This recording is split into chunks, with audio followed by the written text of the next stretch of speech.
Hi everybody and welcome to the Mental Toughness and Body Show. My name is Rob Evans and I'm your weight loss coach, health strategist and internationally published author, helping take your life and your business, your health, fitness, mindset and body from where you are right now to where it is that you absolutely want to be.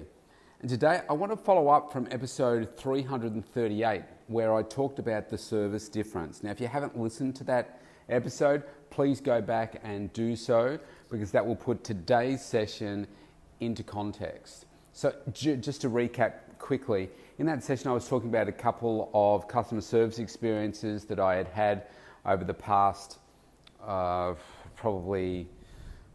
of them's dating back 8 weeks, the other one's just dating back a few weeks now, and talking about how there's that opportunity to really create a wow experience for clients and how these particular people miss that opportunity.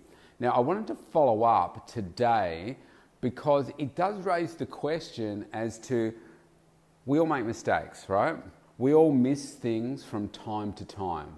So when is it too late to provide that wow experience? Or maybe it's not going to be a wow anymore because so much time has passed, but how do you fix things up straight away, move people on to still have them be a raving fan of what it is that you do?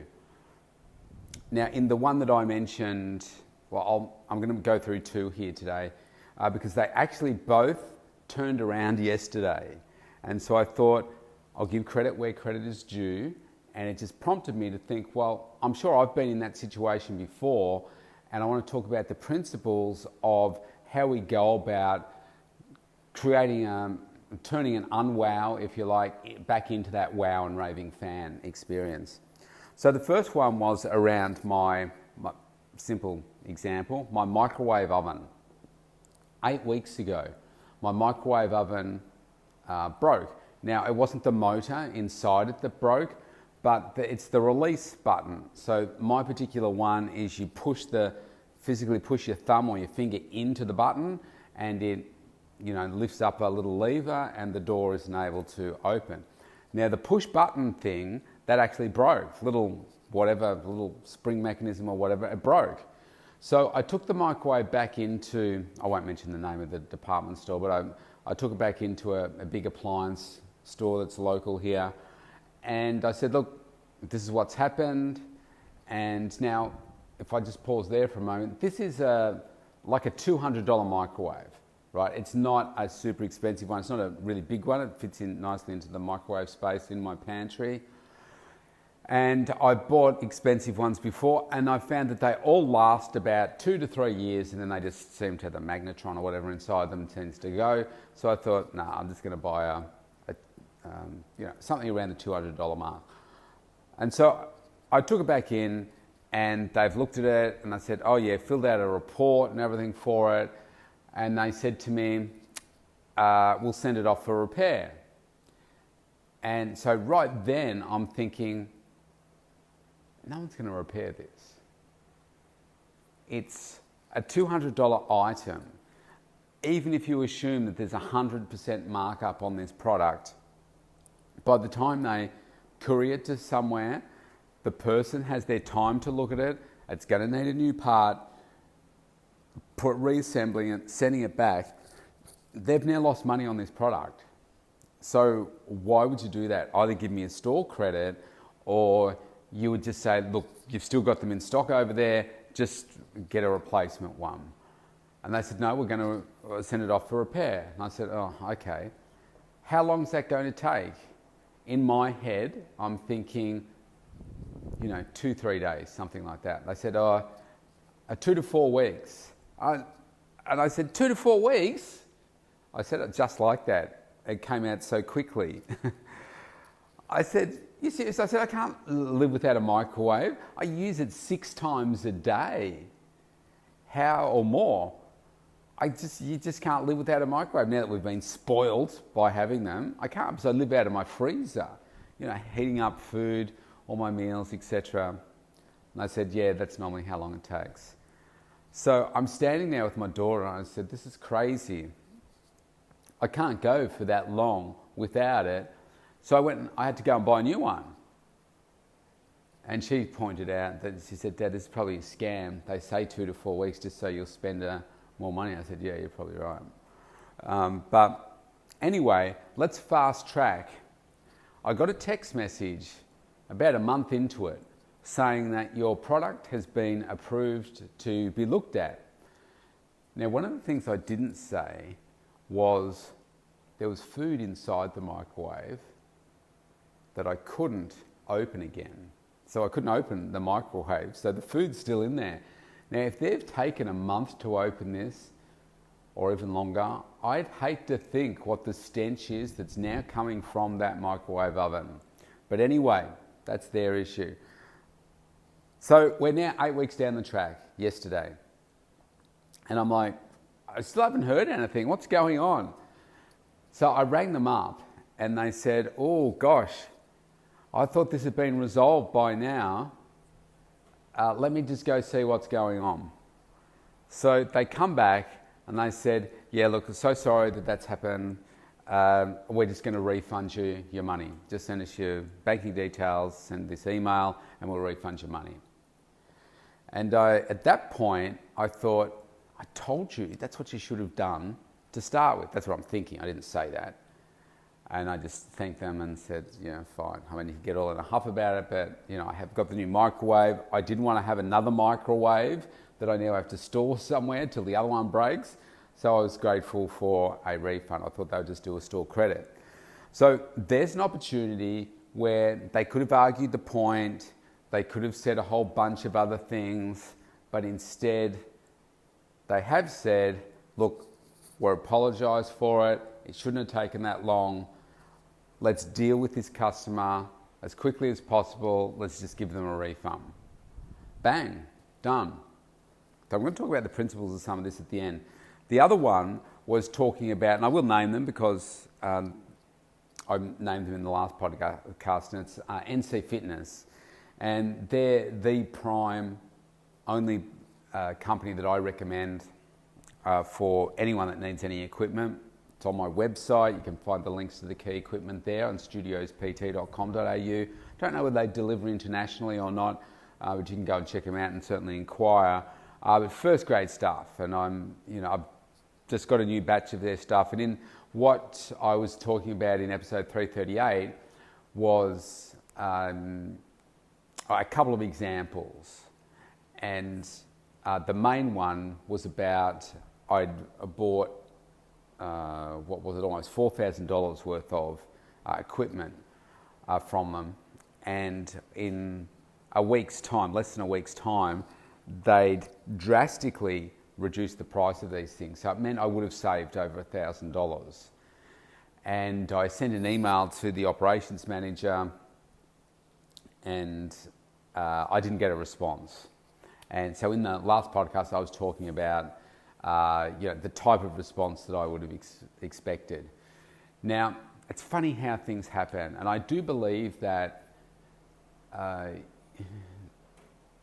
it's not necessary to rant at people. I believe in treating people the way that I would like to be treated. If I've been wronged or whatever, I'm always going to explain it in a professional way, never in a derogatory or a demeaning way or anything like that, or getting really angry. That's just not in my makeup. And I've found that by conducting myself the way that I just suggested, I find that things seem to work out for me. I seem to get on, but I never want to make somebody feel bad. Everybody makes mistakes. And so I don't know whether somebody that works there or owns the business listens to my podcast. They may well do, so if they do, it's probably you, Paul, so hi. Whether they've listened to it and then had the discussion with the ops manager. But yesterday I got an email from the ops manager saying, sorry, I missed this email, and we're happy to give you a credit for next time. He just said, look, yeah, the boss wanted to have a sale on those items, and happy to give you a store credit for future purchases. And I thought, okay, so here's a situation where they've said, let's just resolve this straight away, and let's just give him a store credit, because if they look up my my details, they can see how much I've invested with them over the last, less than the last 12 months. But, future purchases, and if they look at the history of what I've bought from them altogether and what I will in the future, they can see that that's a worthwhile decision. So it's funny how those two things both got resolved yesterday, and how do I feel today? Well, they've resolved them to my satisfaction. They've done what I expected at the first point, but they've now done it. And so I wonder if there are some opportunities where you have maybe missed the opportunity to provide that instant wow, but where you can take a situation and still turn it around to make it a really great experience for your client or the customers that you're dealing with. One of the things that I think is really important is to say sometimes there are going to be things that you do wrong. Sometimes there are going to be things that aren't right. And sometimes there's going to be those people, which I tend to call the 1%ers, of people that are just never happy with anything, never happy with any type of service that they have. And so you're never going to please them. They're always going to find something to complain about. So the best strategy with those is what's the problem that they have? What's their perception of the reality of what's going on? How do you fix this person up as quickly as possible and move them on? Maybe it's a situation where you don't want them as a client again or a customer again because of just the way that they are. They don't fit with your ethos. They're not committed. They're just way too much hard work.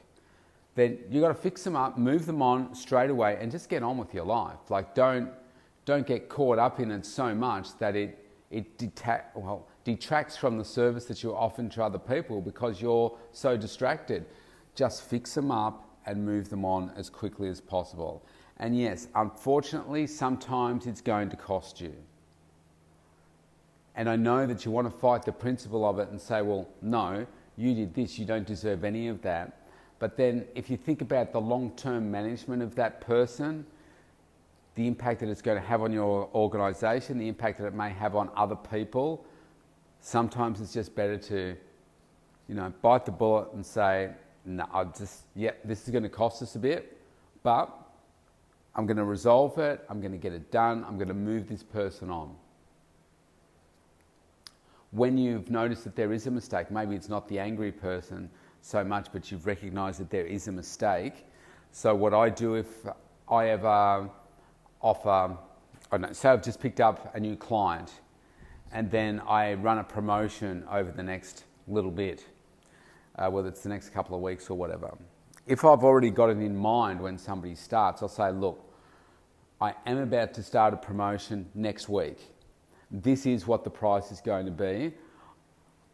Because you're joining up now, I'm going to give you the cheaper price. And so they think that's, oh wow, that's really good. I said, look, don't tell anyone that we're about to have this promotion, but because you're signing up now, I am going to honour the promotion now for you. Or if for whatever reason something happens and then I decide to run a promotion and it is resulting in a cheaper price within a week or two of the last promotion, I will go back to that person and say, look, I'm going to give you the cheaper price now because, look, I've decided to run this promotion. I know you probably would have opted in for that, so I'll give you the cheaper price and maybe knock a few dollars off for them, depending on what it is. So I think there's always an opportunity where you can be creating that wow experience, or where you can go back and think, I really provided an unwow experience here, but here's what I can do now. Even though you want to minimize the errors that you make, the mistakes that you make, most people recognize the fact that everybody's human and mistakes do happen. But it's when a mistake happens and how you respond to that mistake that make things better. A good example of that is a car accident, for instance. I'm sure you've all been in some sort of car accident at some point. I'm not talking about a near-death experience. I'm talking about a car park accident or something like that. And of course, you're really disappointed by the fact that you've now got damage to your car and the inconvenience and all of that kind of stuff. But isn't it great when you go and pick up the repaired car, and you can see, oh wow, it just feels like brand new again. It's nice and clean, you can't tell that it's been in an accident, it just looks really good, feels good, drives the same. I feel really good now. So you've had an unwow experience in terms of being in the accident, but the wow experience is I've now got my car back and it's working well, it looks good, and I'm happy. So accidents happen, right? Mistakes happen. It's about taking that unwow experience and seeing how can we treat this person now like they're our favourite customer? How can we make their experience from being sour to being a raving fan? I think every person, apart from one that I can think of, which I reckon she'd be in the 1% category, everybody else comes back and says, oh wow, I wasn't expecting that. Oh, thank you so much.